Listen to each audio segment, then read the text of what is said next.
Yo les amis, j'espère que vous allez bien. Bienvenue dans cette vidéo analyse du chapitre 1045 de One Piece qui a pas mal divisé la communauté. J'ai reçu énormément de commentaires sur mes dernières vidéos. Il y en a qui approuvent carrément les choix d'Eiichiro Oda. Il y en a qui disent c'est n'importe quoi. J'ai jamais vu ça. Je suis dégoûté. 25 ans de lecture. Qu'est-ce qu'il me fait? Il m'a trahi. On dirait qu'il a dragué ma meuf. Il a tué mes rampes. C'est n'importe quoi. Je ne lirai plus jamais One Piece de ma life. Bref. Ce chapitre a laissé personne indifférent et aujourd'hui j'ai décidé de trancher, de vous dire le pourquoi du comment, de vous donner mon avis. Effectivement, plus de 7000 langages à travers le monde et les époques, mais Henrik 21 a choisi de parler des faits et je vais vous expliquer pourquoi je pense comme ça. Pas juste donner mon avis à chaud, ouais j'aime pas, non c'est un truc de ouf. On va arrêter de faire un petit peu les aigris, on va réfléchir. Il y a du bon, il y a du mauvais, en quelle quantité, quelle est la cuisine? Quelle est la ratatouille? Quelle est la tamboustine? Comment est-ce que je vais vous cuisiner ça? Vous allez le découvrir directement dans cette vidéo. On va parler de tout. On va parler de Luffy, de son power-up, du côté cartoonesque, de la suite de l'histoire, de l'épique, de la cohérence, de la consistance. On va vraiment parler de tout dans cette vidéo. Donc voilà, n'hésite pas, reste jusqu'à la fin. Je vais beaucoup m'inspirer également des commentaires que j'ai reçus dans mes précédentes vidéos qui ont été très pertinents sur ce qui se passe actuellement dans l'aventure et sur les différentes prises de position que nous pouvons prendre à la lecture du chapitre 1044, mais également du 1045. Je suis aussi en partenariat avec JD World, Japan Dean World, des dealers de figurines, de goodies et autres produits dérivés de tes mangas préférés. Donc n'hésite pas à aller en commentaire pour voir des réductions pour toi, avec des codes promotion qui peuvent te donner 5 ou 10% de remise sur ces objets de valeur pour équiper ta bibliothèque. Pas comme moi, mais j'ai une bibliothèque, hein, je vous rassure un peu. Regardez, hop, et là, c'est moi. Il y a d'autres mangas aussi dans d'autres coins de la pièce. Mais voilà, t'es un jeune fanatique, tu veux t'équiper, Henrik 21 te donne des petites remises. Il y a également un jeu concours sur mon Twitter, donc follow-moi sur Twitter, mon frérot, on rigole, on vanne tout le monde, on vanne Goji, on vanne le Mont Corvo, on vanne Glénat. Ici, on rigole de tout et de rien. Est-ce qu'on n'est pas, nous-mêmes, en forme Gear 5, à se foutre de la gueule de tout le monde? Je ne sais pas. Je ne sais pas. Je suis peut-être la dernière évolution des youtubeurs de ce monde. À toi de me le dire.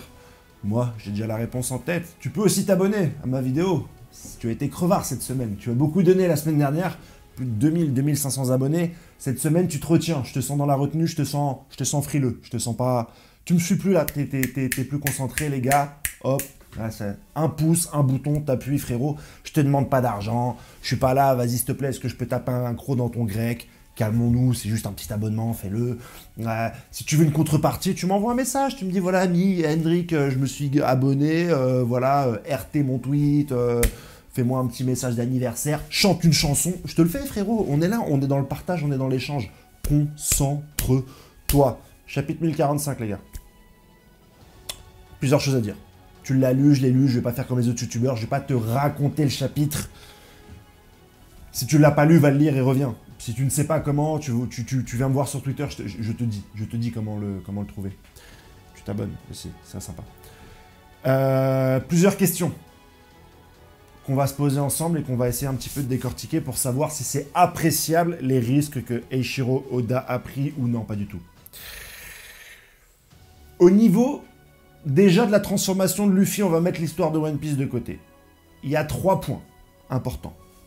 Physiquement, la transformation effectivement m'intéresse. Elle sort un petit peu du carcan et de l'évolution un peu bodybuildée, un peu épique qu'on avait avec le Burnman et le Snackman.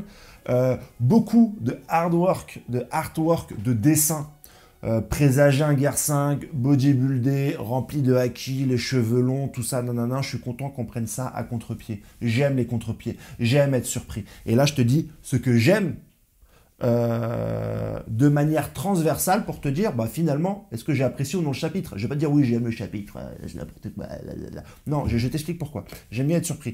De la même manière qu'Akira Toriyama nous a fait un Freezer avec une version plus petite que la 3e transformation, ou un Final Boo avec une version plus petite que les books qui devenaient de plus en plus grands. J'aime bien quand un auteur nous prend à contre-pied sur une dernière transformation. Et là, on a un Luffy épuré, version Apple, en blanc, cheveux Super Saiyan, veste blanche, parce qu'on a les couleurs, hein. Yamato nous dit que finalement, bah, Luffy est rempli de blanc, de veste blanche, etc. J'aime bien, c'est divin, c'est cool, j'aime bien. Plus fin, plus slim, un personnage qui rigole, qui est de bonne humeur, qui est je vais te tarter ta race, mais tu vois, en rigolant, détendu, flex, tu vois ce que je veux dire? J'aime bien. C'est une partie pris que j'aime bien. Donc, un point pour Gryffondor, un point pour Eiichiro Oda.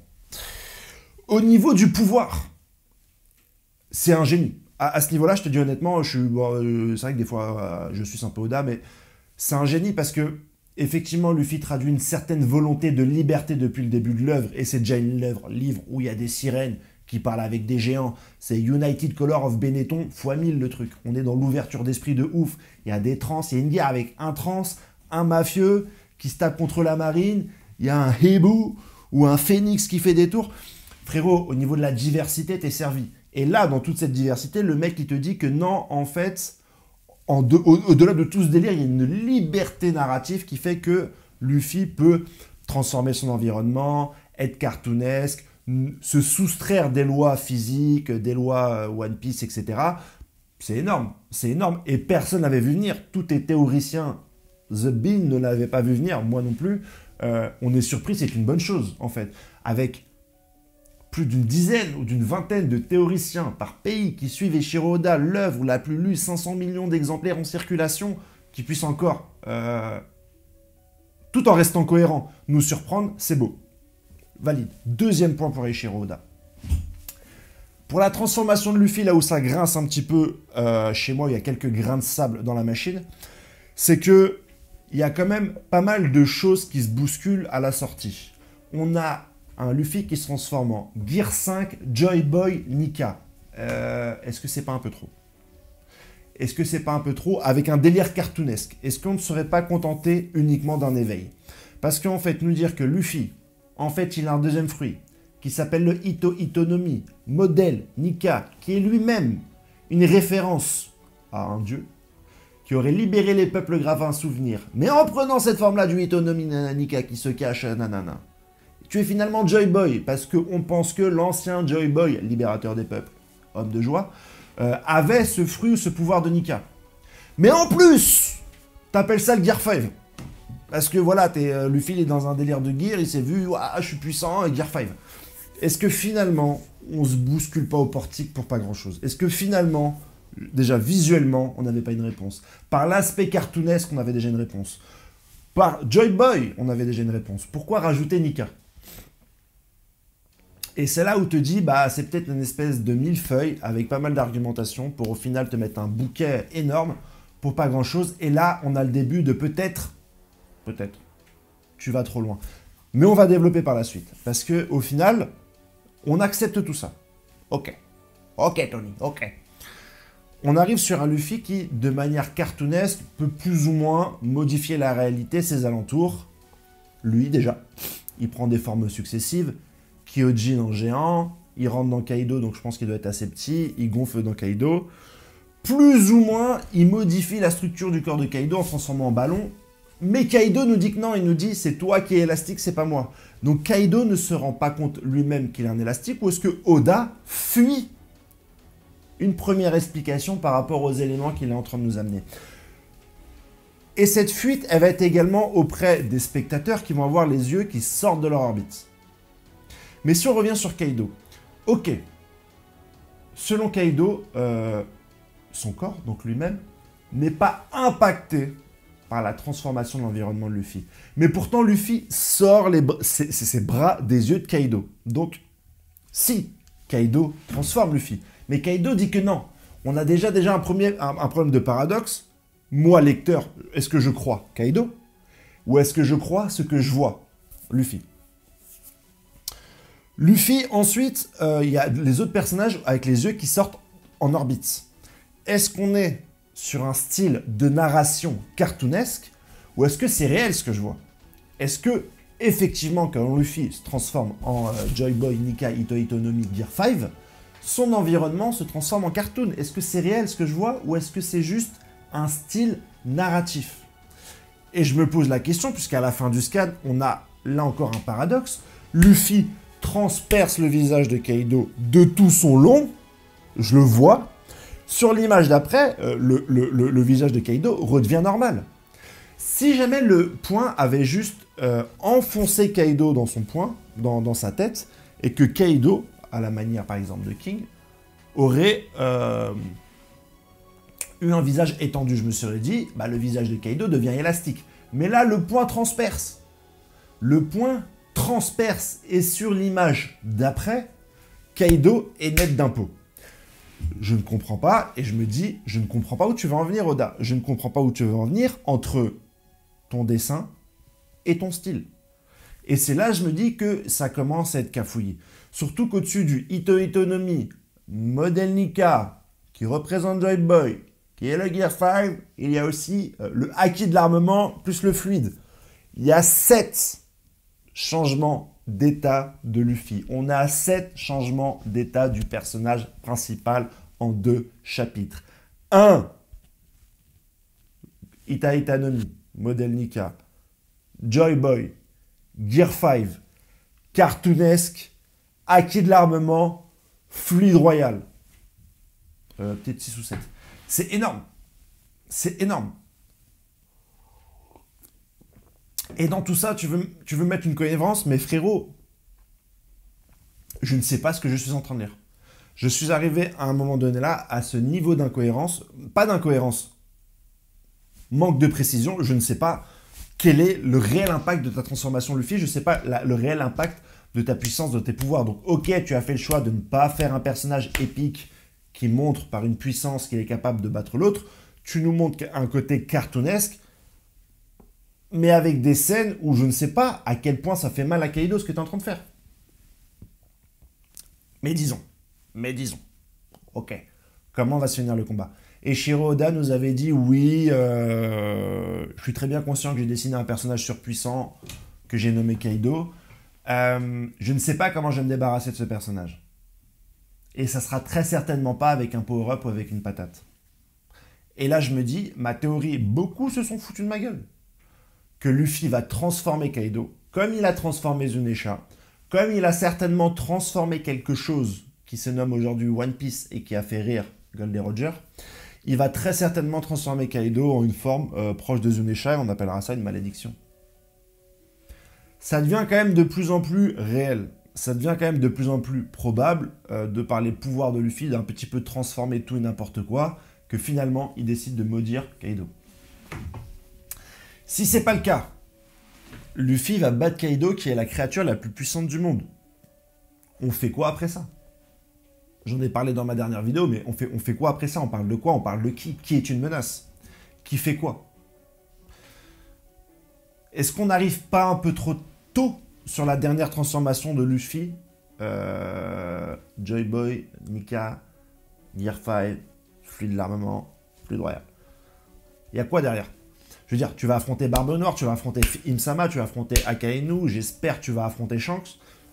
Frérot, tu vas sortir quoi après? C'est peut-être à la fin qu'on aurait dû avoir ça. Naruto, il se transforme en dieu, princesse, lapin. À la fin, frérot, tu vois ce que je veux dire? Ichigo, son Bankai, il le sort assez tard. Après, il fait, ouais, machin, forme Zangetsu et... Mais... L'appel, dans ta dernière transformation, l'appel à des dieux supérieurs, l'appel à autrui, à une force divine, ça vient qu'à la fin.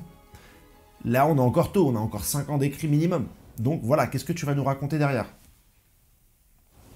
Tu vas t'en sortir, Teichiro Oda, mais je me posais la question. Et c'est ça, vraiment, qui me dérange dans le chapitre. C'est pas les prises de décision, les prises de risque d'Oda. Prends des risques, dessine des tubs, fais venir les Avengers, fais venir Bruce Willis dans ton manga. Ok, je suis là, je suis spectateur, frérot. Je vais prendre en considération ce que tu me racontes. Mais donne-moi un peu de réponse, donne-moi un peu de consistance, un peu d'explication. Tu vois, comme l'auteur de Jujutsu Kaisen, entre les tomes, entre les pages, sort un bouquin explicatif, prends-moi par la main. Là, tu m'emmènes dans une autre direction et tu me laisses tout seul, frérot. Et c'est comme, là, c'est un pote qui m'amène en soirée, il y a grave du monde, et il se barre et il me calcule pas, tu vois ce que je veux dire? Ok, je vais faire l'effort, je vais parler aux gens, ouais, salut, ça va, je suis youtubeur, Henrik21, ouais, c'est fou, waouh, grave de l'argent et tout. Mais j'aurais aimé que mon pote, il me prenne par la main et puis il me dise, ouais, voilà, bah, je te présente Pascal, il est super cool, il fait du diabolo, je kiffe, tu vois ce que je veux dire? Ça m'aurait permis un petit peu de m'intégrer dans cette soirée. One Piece est devenu une soirée où je connais personne. Et c'est dérangeant. Dernier point sur lequel je voulais revenir, c'est que finalement, le récit n'est pas si mal construit que ça, parce qu'en fait, il y a quand même une redondance avec les flashbacks qu'on avait eu, et notamment le flashback d'Oden et l'histoire de Goldie Roger, qui pour moi est un petit peu extérieur aux événements de Wano, et je ne comprenais pas vraiment pourquoi est-ce qu'on nous racontait ça maintenant. Mais finalement, quand on a les pièces des puzzles et qu'on comprend que Joy Boy, par son sourire, etc., n'est que le surnom du possesseur du Ito no Mi, le Joy Boy de l'époque avait très certainement un pouvoir similaire à ce qu'on est en train de voir sur le Luffy d'aujourd'hui, donc de pouvoir complètement chambouler son environnement. À partir de là, ce qu'a vu Goldie Roger, c'est certainement une modification de Nika. Une expression de Nika. L'art est émotion. Il y a un tableau, une forme, un objet modifié par Nika. Une volonté de Nika. Ou en tout cas du possesseur de son fruit. Parce que qu'est-ce que Nika, on ne sait pas trop. Jusqu'où on va aller? Est-ce qu'on va changer de paradigme comme dans Dragon Ball Z, où finalement c'est une histoire qui se passe sur Terre et puis au final on apprend qu'il y a un lore galactique? Est-ce que là on va changer de lore? On est dans un monde de piraterie, mais finalement tout ça n'est qu'une création de Nika. Peut-être que Nika a créé les fruits du démon, peut-être que Nika, comme la déesse lapin dans Naruto, hein, est l'être originel qui a tout créé. Est-ce qu'il y a un autre monde derrière tout ça? Est-ce que les personnages vont se rendre compte qu'ils sont dans une fiction? Le champ des possibles, qui était déjà rayonnant, peut prendre une toute autre forme. Est-ce que ça va nous satisfaire au final? Est-ce qu'on n'a pas besoin de normes au final? On crie liberté, liberté, liberté, mais est-ce qu'on n'est pas content au final? Est-ce que ce ne serait pas un discours de la servitude volontaire?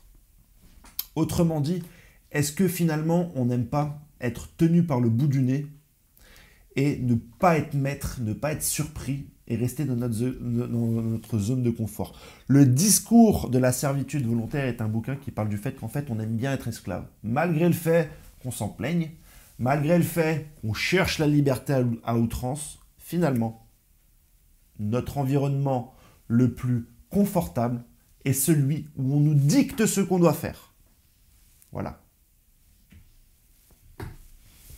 Là, t'en prends un peu pour ton grade. Ça c'est sorti tout seul. Ça, c'est ma culture. Ça, c'est voilà. Ça, c'est la culture, frérot, qui m'a permis de sortir des conneries comme ça. Tu vois ce que je veux dire? Là, on est sur de la grande littérature. Il y a du manga, mais pas que. Mais pas que. Voilà tout ce que je voulais dire sur ce magnifique chapitre. Sur les doutes qui sont les miens. Et sur le fait qu'aujourd'hui, je me positionne sur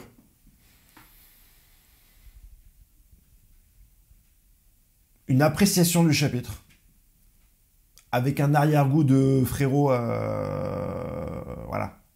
C'est un appât de BNB dans les coins, t'as pas nettoyé. Voilà, c'est ça. L'appart est bien, le week-end est cool, exposé plein sud, tu kiffes. Mais il y avait un peu de poussière dans les coins. On dit rien, parce qu'on supporte, tu vois. Mais voilà. J'aimerais des explications. Je sens qu'on va pas en avoir. Je sens que le flashback de Kaido, tu ne l'auras pas non plus. Ceux qui disent ouais, on aura un flashback de Kaido. On est sur autre chose là. On est vraiment sur autre chose. Voilà. Que dire? Chapitre semaine prochaine. On en parle encore. Abonne-toi à la chaîne. Fais un effort. Prends ta vie en main. Voilà. Et pour ce faire, tu t'abonnes. Pour avoir des infos cool. C'est tout. Passez une bonne semaine et à ciao les gars. J'espère que cette vidéo vous a aidé à comprendre mon avis et peut-être même à comprendre le vôtre. Donnez votre avis en commentaire bien sûr. Allez, ciao, bye bye.